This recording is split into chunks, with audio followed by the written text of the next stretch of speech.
Siddha.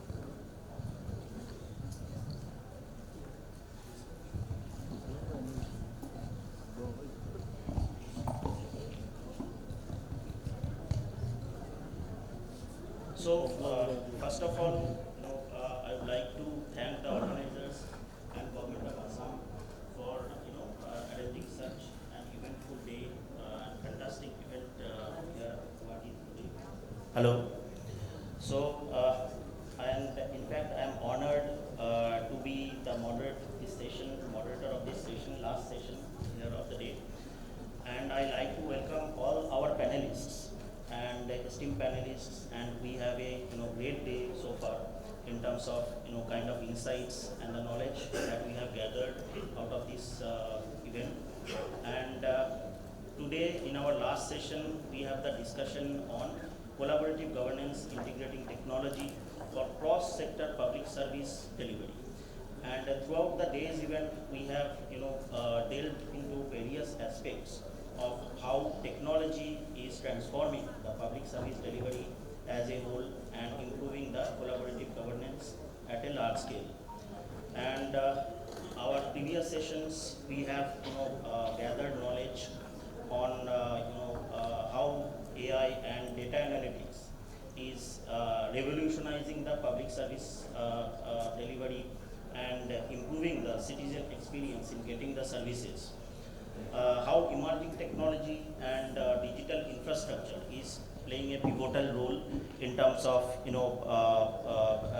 building a connected governance system for the public service delivery, and how important is cyber security and how it is building trust in service delivery as a whole, and by preventing the governance systems and IT systems by evolving security threats.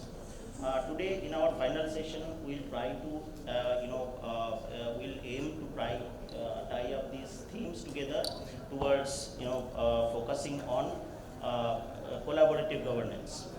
So we have a exciting lineup of panelists and who has come from the different parts of India, and I really thankful to them for their investment of their time for this event and for this session. And we in the next half an hour will be hearing out all these panelists on their insights, knowledge, and perspective on this interesting topic. So I would like to start the discussion with Anamika Madam. So who has been spearheading the digital transformation agenda in the as Labour Commissioner and Government of Assam. So ma'am, digital transformation has been for some time driving the service delivery and transforming the service delivery significantly. So so my understanding of working in Assam and also particularly with this labor department is what are the kind of tools that you are utilizing in your day-to-day operation, or what are the kind of digital initiatives you have taken in the recent past that is transforming the service delivery to the beneficiaries in the remotest area of the state. Thank you, Manas. Good evening to everybody, and I am Anamika Tiwari, as you know, the Labour Commissioner of Assam, and I am very privileged that our government of Assam has been able to organize this event, Digital Transformation Conclave. I have seen that the entire team and the people who are present here, they themselves are working so much into this digital transformation. They are all involved in this process of digital transforming India. And me being in the panel is, I feel maybe I'll not be doing justice, but for me, as an Assam Civil Service officer, I have always been working in such areas where we have to be constantly connecting to the public. So as you know, necessity is the mother of invention. and so we have to invent things like how to reach out maximum and enhance our delivery system. I was a project officer of computerization of land records in the state of Assam. I was working in the revenue department, and that during that time, I think around 2002, 3, our Lat Mandals didn't even have any computer literacy. Like they will be with their set of instruments and write the things. So when we were in the revenue department, I have seen many people. Like I was in the revenue department for a long time, around 8 years, and then I have seen people who were younger when they came to the department to get some work, like some sort of a revenue paper, some land document. Then due to something or the other, he will be pushed to come again and again and again. And then I have seen that, like earlier, he will come in a different pace, and slowly, as he grew older, his pace became, but he will walk slowly to the department, and then every time an officer will say that. We are searching for your document, please come tomorrow, or something like that. So it was, from that moment, and now you can see our Honorable Chief Minister Assam has come up with Mission Vasundhara, where the citizens are directly getting justice, that they're directly getting their whatever land solutions they need, they're immediately getting it. So that was from where we started, when all our land documents were only in paper. Most of the maps were all destroyed due to the ravages of time. But now here we are working where we can come with such big scope of things. So similarly, when I came to the labor department, I was thinking that, okay, now I will be away from computerization and digitalization and all those things. I will be only working towards the welfare of the labor force. But then, to my utter shock, like again, I found myself, in an office where the system was so difficult to penetrate. As you all must be aware, maybe there are not many businessmen here. Labor licenses is the biggest pain to start any business. A person will have to keep on coming to the labor office to get all his licenses, because without the license, he'll not be able to do anything. And that itself was a system where a lot of ingrained corruption or ingrained monopoly, or so these sort of things were there. So when I was sitting in the chair, and I thought, oh my God, now how to deal with this? I have been pushing my officers to on a daily basis to give the licenses on time, but still the pendency list was so long. In the ease of doing business, like whenever we will be called for a review meeting, my chief minister will say, Anamika, what do you say about this pendency? And so that was such a big pain. So therein started we started the process of getting the licenses online, and not only online. Thanks to my team of officers and to my team of consultants, we could automate the entire labor licenses process. And the long queue of people who used to keep on coming to my labor office has suddenly disappeared. Now people are sitting at home, giving their required fees, and they're getting the licenses. So that is the stage from where we were and where we have done. So this is a kind of steps we have taken to give instant automated labor licenses, where there is no public or human interference or any they do not have to come to the offices.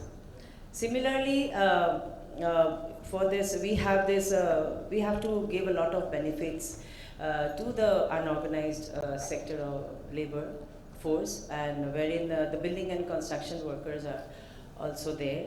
You must be aware of the Building and Construction Workers Cess Act, where 1% of the cess is to be deposited from any construction, so that these workers can be benefited. And it is the mandate of this act that we have to give them, this 360-degree welfare benefits to them, which includes education, their pension, their health, and everything. So it's a huge thing. So with the help of NIC and with the help of our team of consultants, we have been able very successfully to create the Nirman Shakhi portal, which is fully Aadhaar authenticated, where the Aadhaar authentication of the construction workers will be there, because as you know, with for all welfare benefits, we need to get the Aadhaar. So this system will be generated, and Nirman Shakhi is just going to be live. It is in fact live. We are just waiting for Honorable Chief Minister to declare the system. And I would like to especially thank the IT department for their continuous support. As Manas, I would like to tell you, like for any sort of computerization, digitalization, automation, AI, ultimately it all boils down to the people who are connected with the process. Like, we have to form a team, we have to deliberate, we have to discuss, we have to make the system, whatever we are doing, humane, to be able to reach the desired objectives. So in the Labor Department, we are now, right now, as you know, we have recently launched a scheme, Motor Transport Workers Social Security Scheme. For that also, we are building up a robust IT platform in the lines of the BOCW Nirman Shakhi portal. So there we are working on that portal. Similarly, we have recently come up with the placement agencies, act. So where we'll have to work on, bringing these agencies into the forte of the labor, and we are dealing with the issues of migrant labor, which is a very critical, very complicated, thing which the Labor Department has to look into, because as you know, a migrant worker, maybe he is working in some distant place and he meets an accident. There is some problem. There is some he has not got his wages and all. So how do we reach to those people? How do we, how can the Labor Department give them instant justice or compensation? So for that also we need a robust, platform for these migrant workers. We have the domestic workers. So there is a huge lot, and the child labor tracking. Child labor had been, is a main mandate of the Labor Department, where we want to declare all the entire state as a child labor free zone. For that, we need to track, and we have to give them 360-degree, we have to monitor these child laborers, why they are there, 360-degree. For that, we need to have some platform wherein we can track them. We can track why they landed up as a child labor, and like what happened next after them, whether they got their compensations, whether they are again brought into the mainstream. So all these needs a lot of, I think, we need to have, this is the only way where we can, only digitalization can bring some solutions. So now the government is, as somebody has said, that earlier it was the common people who were ahead of the government. But as a officer who has been working in the government for the last 27 years, I feel now we can proudly say that the government is able to, successfully reach this gap, and then we are able to, deliver services to the public. Though there are still a lot of work to be done, but I think we are all in, we are all in line, and we are now quite educated. Like in my even my entire office earlier, office assistant, he will not be able to understand the kind of work the department is doing, because he is hardly anywhere in the meetings and all. But now with technology, he is able to understand what the entire department is doing, what is his expectations, what are his roles. So I think that yes, the government has been successfully been able to do, and as a labor in the labor department also, even in the factories and in other boiler, we are working for getting these common inspections also, because the mandate of the labor department is to have inspections in place. So, and we are trying to work with the AI tools, so that whatever the documents are uploaded, because the system will generate only those which is uploaded. So even that has to come up under the ambit of AI, so that we are able to give very good delivery. So that is all. Thank you, Manas. Thank you, ma'am. So, so many initiatives are taken by your department, which truly calls for a kind of collaborative governance system, which requires collaboration across various departments, other than labor department, and also private sector as a whole, to deliver the services. So now I would like to come to Dr. Virendra Sharma, sir. Sir, so you are also leading the labor department in Himachal Pradesh. So and also employment is one of the also critical issue that needs to handle by the labor department. So what is your perspective? How technology can play a role in creating the kind of employment opportunity for the beneficiaries who are enrolled under the labor department? Thank you. Very good evening and a lot of gratitude to the organizers for having me here. The question that you've asked actually revolves around what technology can actually do and what technology should actually be doing.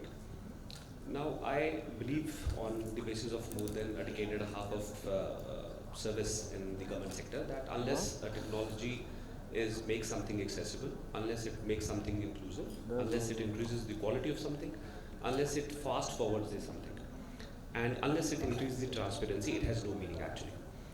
Unfortunately, in a lot of government institutions, technology or the onset of the technology, introduction of technology, remains the end, whereas it is a means. I remember a couple of years back, I went down to one of the states in India, certainly not in the Hindi heartland, and this institute was celebrating its 25 years of existence. So there was a huge program that they had set up, day 1 this, day 2 this, day 3 this, and they had brought out a lot of printed material on what technology can do and also how innovation has helped them. So one of the booklet was around a service launched by that state about technology and how it has helped in reducing corruption. So they said, and this guy who was talking about this technology, he said, "Sir, हमने बहुत अच्छा कर दिया. हमने sir बहुत अच्छा कर दिया. We've integrated technology like anything. Now the government is faceless. So there's only a man sitting behind a computer. You do your documentation. It gets fast forwarded to this channel. And eventually, after about a week or so, and there's a deadline to it, deemed approval sort of a thing. That after these many days, it is deemed approved. So the government has become faceless, and it has really reduced corruption." So I was very happy to hear that, because that's like about half a decade back. I said, very nice if this has actually happened in India, because despite our very, very tall claims to reducing corruption and being very, very efficient, I believe that there are still loopholes and a lot of bolstering needs to be done. So I went down to one of those centers that he mentioned about. So then I asked a fellow, looked like a truck driver guy who had applied for some renewal of some license and all. So I asked him कि आप इधर कैसे हो? There was some language barrier. So he said मैं अपना license renew करवाने के लिए आया. तो I said अच्छा हो गया? तो he said नहीं आज collect करना. So I said how does it take place? He said sir day 1 पे मैं इधर आया तो इधर ये काउंटर लगे हैं, तो इस काउंटर पे मैंने अप्लाई किया तो I get a token and then a meter starts, just like this meter that is starting here. You cannot speak for more than 3 minutes. So वो लगा हुआ है, so I'm waiting, and then after these many minutes, 15, 20, whatever, so this document gets fast forwarded, and I get a message that your document has been forwarded to so and so for verification. I read that message, I'm very happy that the document has been sent. So it's unlike where you stand in a queue, you wait for the government person to come, then he'll take his own sweet time in forwarding it, and then you are stuck, actually, you're wasting your time. So he said, I'm happy reading the message and done. I said, then फिर क्या होगा? So then he said, अब वो document जो मेरे पास message आ गया, and then actually showed me the messages. अब वो डॉक्यूमेंट चला गया उधर पटवारी के पास, अब वो पटवारी उसको वेरीफाई कर रहा, मेरा एड्रेस, मेरा गाँव, ऐसे वेरी नाइस. अब क्या होगा? सो ही सेड, अब मुझे ना फिर उसके 2 दिन बाद मैसेज आ गया that patwari has actually verified the documents and they are pending for counter signature. So maybe it goes to naib tehsildar by whatever name they call it. So he said, then after 2 days, I will automatically get a message that your document has been countersigned by ABC authority. It moves to next authority. I said, very nice. What happens next? So then he says, then it comes to this place here, and then it comes to the motor vehicle inspector who checks it. कि सब कुछ ठीक है, automatic medical लगा, ये लगा, वो लगा. I said, very nice. फिर क्या होगा? Then he says, and then this document after motor, and at every stage he's getting that message. ये यहाँ चला गया, यहाँ चला गया, यहाँ चला गया. So kind of status that he can see of about the document and the process. And then eventually he said, after all the approvals, A, B, C, D, whatever channel it is, and then eventually it comes to this center where I get this, where actually he deposited that document. He said, then he says, I get a message that your document is ready for delivery, and then I get a time also, or a date also, that on this and this date you can come at this. And I said, very nice, very good, something which you only see in a lot of developed countries happening. I said, then, so he said, today is the day. I said, अब यहाँ पे क्या कर रहे हो, तुम्हारा time तो हो नहीं गया. तो ही सेड, वो जिसने डॉक्यूमेंट देना उसने बोला वेट करो. आई सेड, किस चीज़ का? कि अभी उसको 500 रुपये देने ना, तो उसके बाद मिलेगा document. So I said, what is the point of having such a long and elaborate system if the person at the receiving end eventually has to pay money to someone. So unfortunately that technology, let us say but this half a decade back, that technology to me it doesn't really make any sense, because eventually the person who has to pay, he actually has to pay. What has actually been saved is just the traveling part.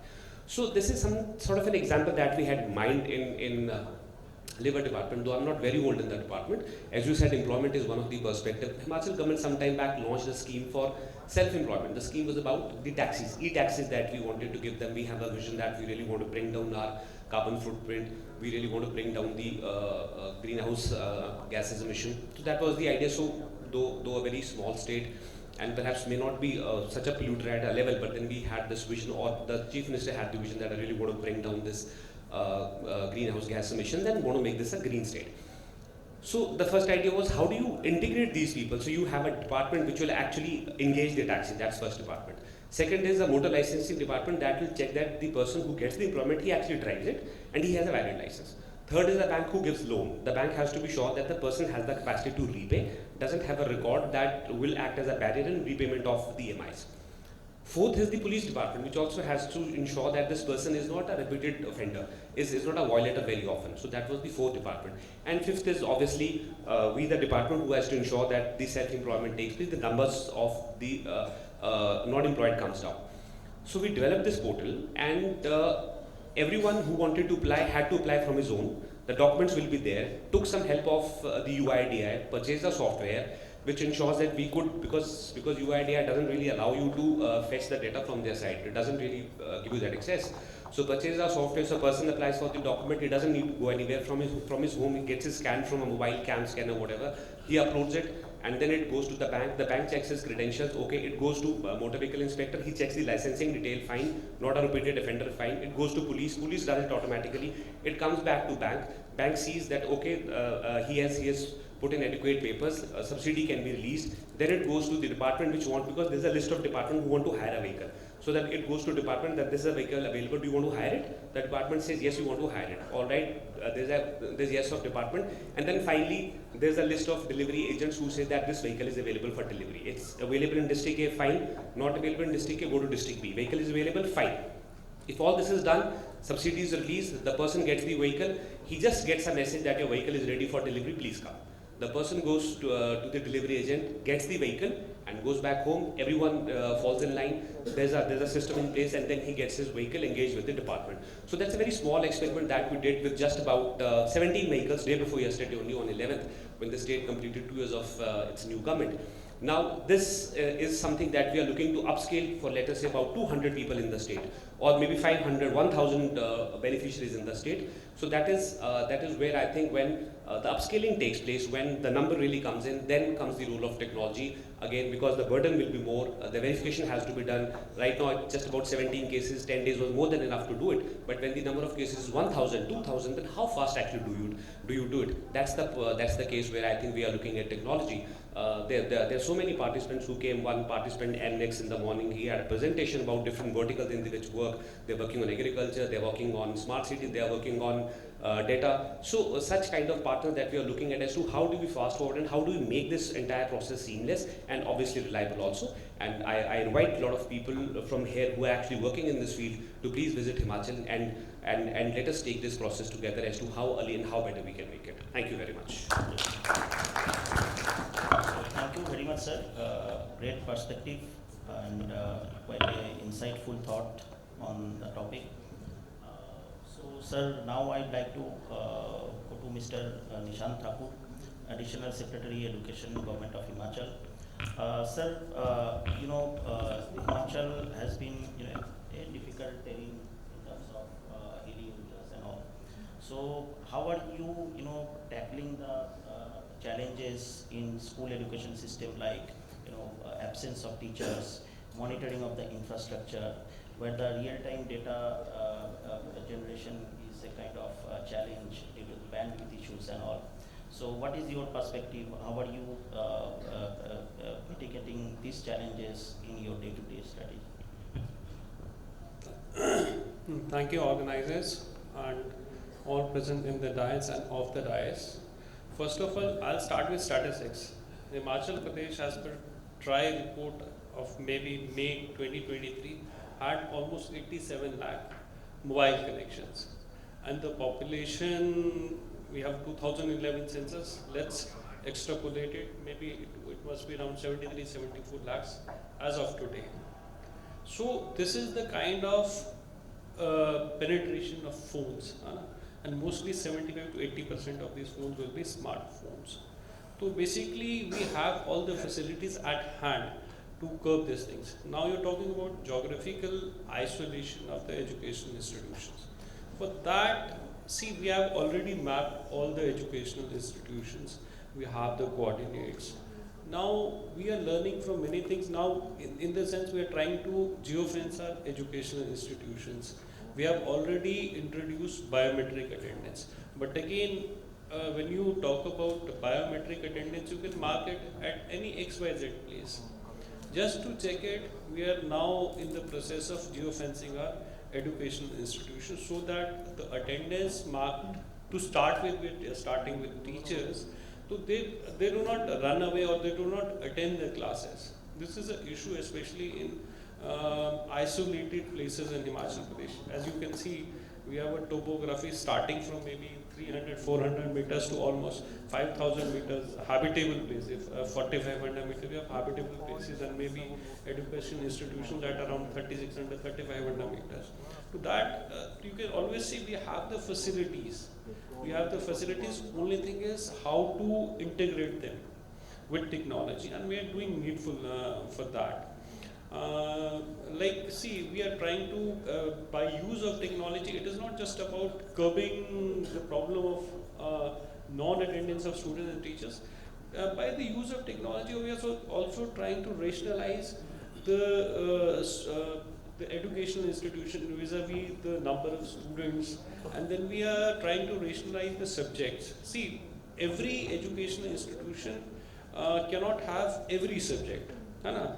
There will be legacy colleges where everybody would like, in fact, legacy educational institutions starting from schools to college, where one would like to study. So basically, it has more rush. So in order to check that, we are trying to use the technology to deliver these things also, rationalize subject, and we have undertaken an exercise to almost merge around 400 plus educational institution, and the process is likely to continue further. That helps in providing quality education to the students, and also, see, only thing is just opening a school or a college will not help the people. We're using basically our focus, like when you're talking about artificial intelligence, there is a path between A and E. But at E, again we have a major check. And I don't want E to be there. Ki bhaiya mera, if I have a license, after few days it should have a auto signature. Why should there be, like my colleague was also telling? So we don't want many things. I think we are just run short of time, so I'll just conclude with this. Could you take the second one? So thank you, sir, for your short and brief insights on how the mitigating the challenges and all. So now I'd like to go to Dr. P. Anil Kumar, sir. You are.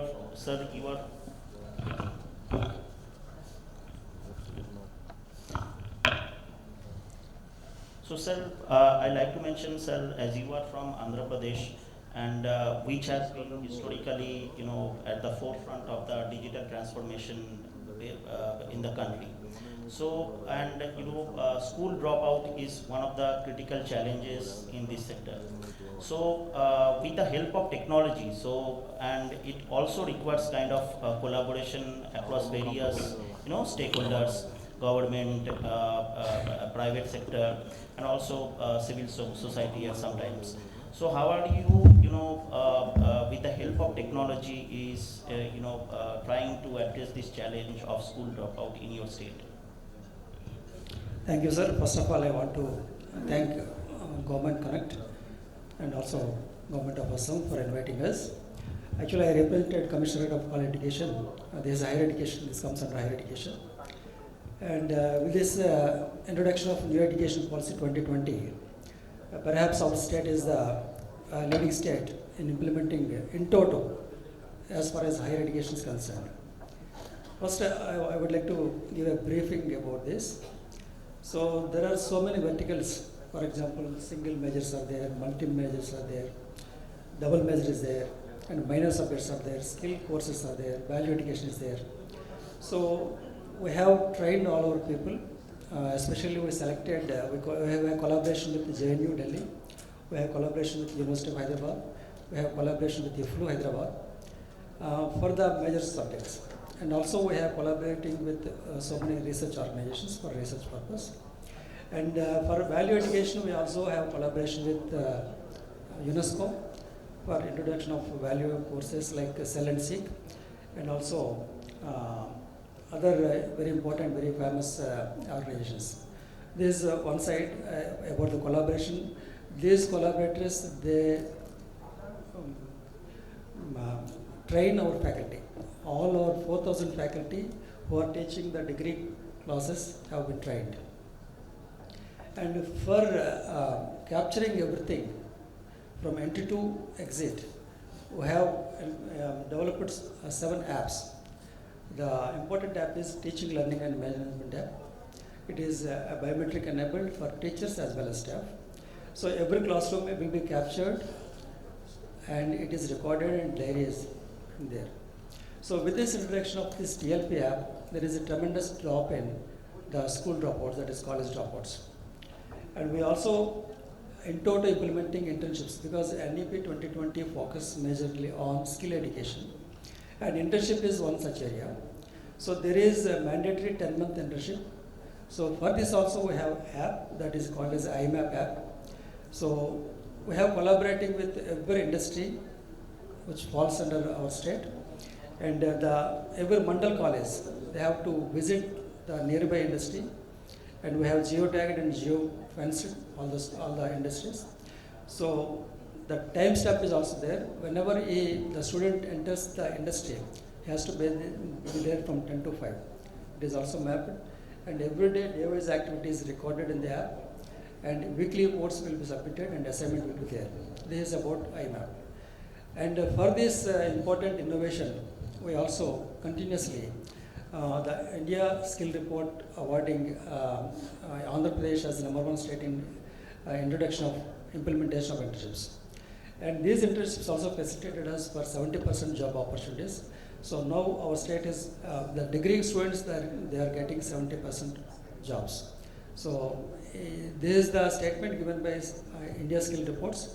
So as far as internships is there, this state is number one.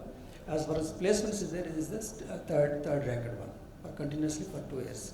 So in this way, we could check the dropouts in the higher education sector. And there are so many other innovations also that these are mostly app-based one. And we have beautiful collaborations with different organizations, including VK also we have organization collaboration. So with all this, we are integrating and we are capturing the data end to end from entry to exit. And these are translated through ABC, that is Academic Bank of Credits. Credit transfer is also there. So everything is on moving on app-based technology. Thank you, sir. This is the scenario in higher education in AP. And today, our Honorable CM Garu, he released one important policy, that is Viksit Andhra 2047. That's why our commissioner could not join here. In his case, I was deputy. Thank you very much. Thank you, sir, for your insights on this perspective. So now I would like to go to Mr. Himanshu Sinha. Hemendra Sinha. Hemendra Sinha. Hemendra Sinha. Yeah, it's the last moment entry, sir. So it's a last moment. Wild card entry, I would say. No issues, yeah. So you are from the from a large business house, LG Electronics, Right. and you have been forefront of the innovation, I would say, in terms of the products for the consumers so far. Connected devices, everything is connected. So life is getting connected to the devices. So what is your perspective, and how any thoughts from your side, how similar kind of concepts, products can improve the collaborative governance as a whole, benefiting the citizens? So thank you, Manas. Thank you, DDC and dignitaries on the stage and senior bureaucrats and the other members present in the House. So thank you for this opportunity for me, and then I'm the last speaker of DTC event, Guwahati. Thank you, sir. I'm meeting second time actually after Gopal here. So LG is participating in all these events. It shows our commitment to the governance, and particularly that how we can utilize digital to provide the best possible services to citizens. So look at the chain actually. I mean, the beginning of the chain is an idea, maybe emanating from a government's vision, a policy, a plan, and the end of the chain is the citizen who is going to receive the services. And then you have all the stakeholders in between, with the consultants, and maybe you have the service owner department, and then the IT department is going to really conceive the idea and help implementing the idea. And then comes the hardware, the software, application, and the platform people, and we belong to that category. So if you don't really integrate the VOC, the citizen who is going to receive the services, and don't make a platform which is device agnostic and a device which is platform agnostic, is going to be very, very difficult to really collaborate. So you understand, I mean, this very heterogeneous environment, there are so many players available in the market, and they're coming with the best possible services and for the citizens and for the government. So we at LG, we ensure that we keep moving in the market, we keep moving in the field, going to the different government organizations, trying to understand exactly what they expect in terms of delivering the services, and try to meet consumers anyway. We are a very large consumer organization, what a consumer or citizen expects, and try to incorporate those voices within our hardware, within our platform, so that it becomes completely agnostic, it becomes interoperable, it becomes interchangeable, and it's very easy to use. I mean, the most important part today is the digital literacy, and people generally are very scared of utilizing a product which is based on digital.